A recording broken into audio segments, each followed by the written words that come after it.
Hello, hello, hello, hello, and welcome to the LinkedIn SEP live pop-up. It's a show that I have that I bring up guests that I just met, and they pique my interest. And as you know, that doesn't happen a lot for good reason. um, on the spectrum and everything. And this is a show where I want to just very briefly touch about you and all about you. So when the 5 minutes start, I'm going to ask questions, and you take over everything else because you got Roy fanboying over you. Roy, 6 foot plus, big guy whose voice was enough to kick someone out of the room to fanboy over you. And he just met you. Am I right? He just met you yesterday. Yeah, I don't know Roy at all. I know him, and I was shocked yeah. So this is 5 minutes. We're gonna find all about you. I hope this is going on the channel properly. You know what? Skip the test. If this doesn't go out, the people don't deserve you. So hey Siri, timer 5 minutes. 5 minutes. Starting now. Right. So tell me all about you, Chris. Tell me, why do you know so much about marketing and the science of people? Yeah, so my name is Chris Williams, and I want to say, first of all, thank you, Seb, for having me. This is such a cool platform. I learned because I'm the youngest of six boys and no girls. So my perspective on life started as an observation. My perspective on life actually came as a result of saying there are five ways to do it wrong. Clearly, you've got to be the one that's got to get it right somewhere. Not that I didn't have my own flaws. I'm not perfect by any stretch of the imagination, but I saw enough to know that ain't right. That's not going to work. That's not going to work. Maybe I should go down this path. Right. So it started because I was born as the youngest, right? Who saw a lot. The other part of that was when I got into corporate America, I started in a role in corporate learning and development and just new hire training for one of the world's largest financial firms. And what I liked about it was, oh, this is cool. I get to travel, I get to go do, training. What I quickly hated about it was the fact that it was the same thing all the time. And the moment that hit me the greatest was one day before a training, I asked the people before I started about them. Just asked them, like, who are you? Like, what are you working? Where the role are you in? And I remember halfway through the training, I noticed there was a glaze over everybody's face. What the reason was, every last one of them were very afraid that they were about to be laid off as soon as they walked out. So I personally thought, well, this training doesn't match the room. So why are we doing it? I got through the rest of the day, but then I had a conversation with my manager at that time who said, hey, maybe you're more interested in like organizational psychology. And I was like, ooh, what is that? And that sent me down a rabbit hole of learning about neuroscience, behavioral psychology, and that kind of opened up my world. And so I found out I'm really interested in why people are, not necessarily the fact that they're human. Let's just avoid talking about how all five brothers of yours, none of them could get it right, whatever it be. Ignoring that and just touch on the fact that you mentioned about being the youngest and yet you observe because the youngest normally don't have to observe. The world revolves around you. You're the youngest. Mm-hmm. But why do you have to take on that role? It was because my mother, we didn't grow up with much. We grew up poor. My mother worked 9 to 5, 6 to 11. I mean, she was never around. So, not in a bad way. It's just she had to work to pay the bills. There's six of you. And Yeah. yeah. And so what was interesting was I kind of grew up watching what was going on or having to be the tag along, right? We did a lot of hand me down in our home. Yep. And as a result, it was just this, well, yes, my mother wanted me protected, so I had a bunch of brothers, but at the same time, I realized there's a lot of space out here and I could go either way, right? Like I could go down a terrible path because I've got friends who are going down that path, or I could choose to, just kind of stay to myself. And an unfortunate event actually fueled my observation life was I lost one of my brothers to a car accident. And it was because he chose to skip school one day. And I was going to be in that car. And so having those types, like these little moments in life, right? Sometimes we'll skip over certain things and we don't realize you should have kept that, right? Because then you can avoid making the same mistakes over and over and over again in life had you learned the first time. So, I think life is really built on principles, and there's a real ebb and flow to life. And if you start to pay it attention, you can learn a lot. This is interesting that you said that because I remember my ex-partner, same thing, seven brothers, and when one of them skips school, he brings all the rest with him because he's responsible for everybody. Mm-hmm. And one of them drowned, Mm. and the rest couldn't do anything. So when you said that, I was like, my heart was like going, oh. And so you grew up with very little, but you made a lot out of it. And could I say you made it out of listening and observing people at the workplace? Absolutely. 100%. Um, I observe more than people realize. And it's because I'm paying attention to people's behaviors. I pay attention to how they respond to certain things. I pay attention to people's triggers. I'm that person. I'm doing it in the background and people don't know it. I'm friendly. I love people, love talking to people, but I'm more interested in what makes people tick. Why did you get angry? Why are you happy?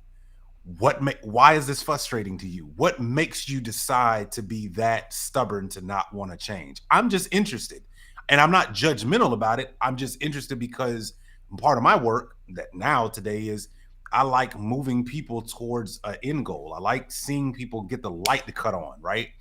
And if I can understand how that works in human behavior, there's principles of human behavior, right?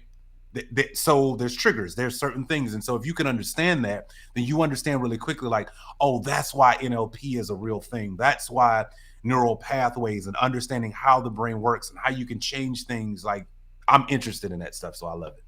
The timer went off, but I'm just going to keep this for a little bit longer. I told you I suck at this. Um, you're the first person that actually said something that I've come up with as a theory. But I'm sure I'm not so smart. I'm sure there's some theories out there already. But I call this your intent, your action is guided by your intention. Your Mm-hmm. intention is guided by your objective, Mm-hmm. whether it's unconscious or it's conscious. Because people like you, I'm sure you question it, so you will see. Because when you question, you find an answer.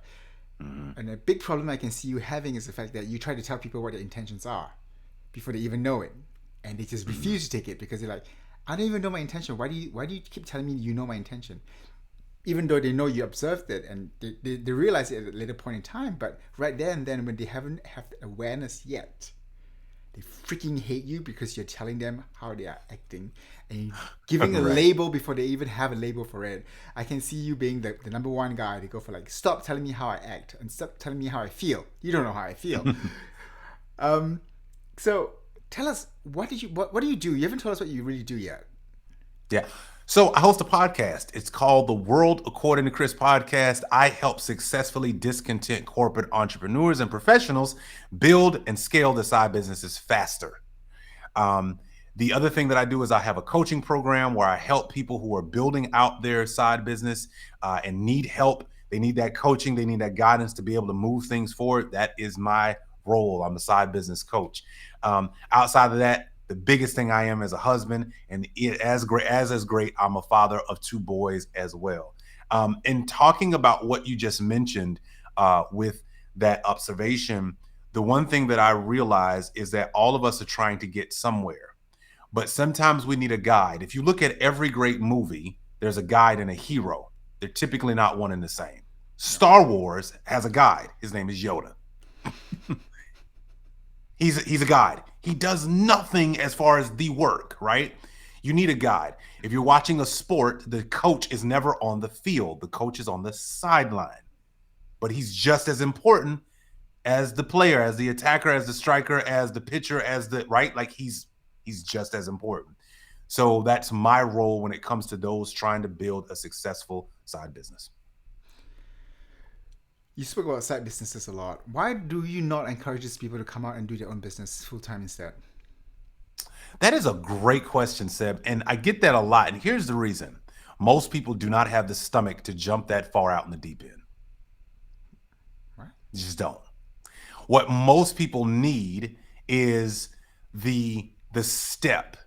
They need the help to go, how do I transition from I've been working for someone telling me what to do all of my career, I've got all the credentials, but now I'm feeling unfulfilled. Why? And most people don't realize you will learn so much more and 10x your current career if you had a side business, because the things that you learn in a side business, you will never really learn in your corporate job, because there's a cap of training and there's also a cap in your income. And so there's real training in life, right? And then there's training that was carefully crafted to meet a particular goal. In a side business, you learn so much more about yourself. I love the fact that you mentioned self-awareness. With coaching, you can understand how to make that more effective so that you don't get in your own way. And 3, you start to understand the fact that your income can increase dramatically if you build a business and you don't do a hustle. You can start doing a hustle. The problem is the hustle requires you. You, like, if we take a restaurant, for example, right? A restaurant, you could hustle bartending for 6 months because you're trying to get a trip. Cool. You got extra money for a trip. That's awesome. But the moment you leave, the money stops. But you can't say that for the restaurant owner, because he's built a business. It has processes, it has systems, it has tools, and it's running. It's run properly that way. That's right. I come from the So I teach people how to build a business, Aha. not just a side hustle. So you build a system into the business. That's crucial and that's key. So, okay, this is the timer went off twice. We were 3 times over the time, but let's just tell the audience this is Chris Williams. If you wish to catch the rest of this, right? Comments below. Make some comments in the bottom section itself, and I'll bring Chris up into content creation. You know what? Don't play with the words too much. Content creation conversation. Awesome. Because there's another podcast that's coming up, which is content creation for creative creators. So I'm really stuck with all the C's right now at the moment, so I'm a little bit lost. But if you wish to hear more of Chris, make your comments in the section below, and we'll bring it further, because this is Chris. This is someone I just met, and he spoke about a lot of things that my last year itself on LinkedIn, I couldn't see anyone talk about it. And when I try to speak to them about it, they're like, no, you're thinking too much. You're going too far down that hole. I'm like, okay. So on this note, I'm going to say goodbye to you, to all of you here. If you're watching this on replay, tell me what you think about Chris. Tell me what is so cool and everything, and then we're going from there. All right, Chris, thank you so much for this. Absolutely. Thank you. Oh, tell us where we can find you. You can find me right here on LinkedIn. I know that it's going to be difficult to find me, so please just click the link of my name inside of this right now, because there's so many Chris Williams out here. You can also find me on my website, www.twac.live. You can also find me on Instagram, The Christopher Williams. That one is easy. The THE Christopher Williams. You can find me there as well, but you can definitely find me here on LinkedIn. Just use the link that's already on here. Did you work in radio before? No, but well, that's not actually true. I did work in radio before, very short window, but I grew up listening to radio, so I've always loved radio. Do you know why I asked that? No. Every single one of your labels and your names, they actually rang in a pattern. Awesome. They do ring in a pattern, so it's really easy. It's like a schema. Yeah. Okay. Gotcha. And it's from the way you describe it, when your description of your coaching business, there's like 3 schemas in there, and every single one of your names is a schema in there. And I'm like what? This guy is trained in this. Or you watch a lot of radio advertisement, one or the other. This is what happens. A lot of radio, a lot of speaking, training that I've just had from many years of just doing it. And learning that that's the thing. It's like you do something and then you don't know you're good at something. And then when you go read about it, you're like, oh, that's the thing that I actually do. Great. I got it. I hope you hear it now. Yeah, now I'm going to hear all the time. Thousands for your name, the kind of names you came up with. They pay thousands for the description that you came up with for your business. Because, I mean, I think you just need to check if it's SEO friendly. If it is, you've got a gold mine there. Right. So on this note, thank you so much, everybody, for watching this. This is 5 minutes. I know I ran over by, doesn't matter. We have the luxury of time. Thank you and have a good weekend, everyone. Bye. Thank you.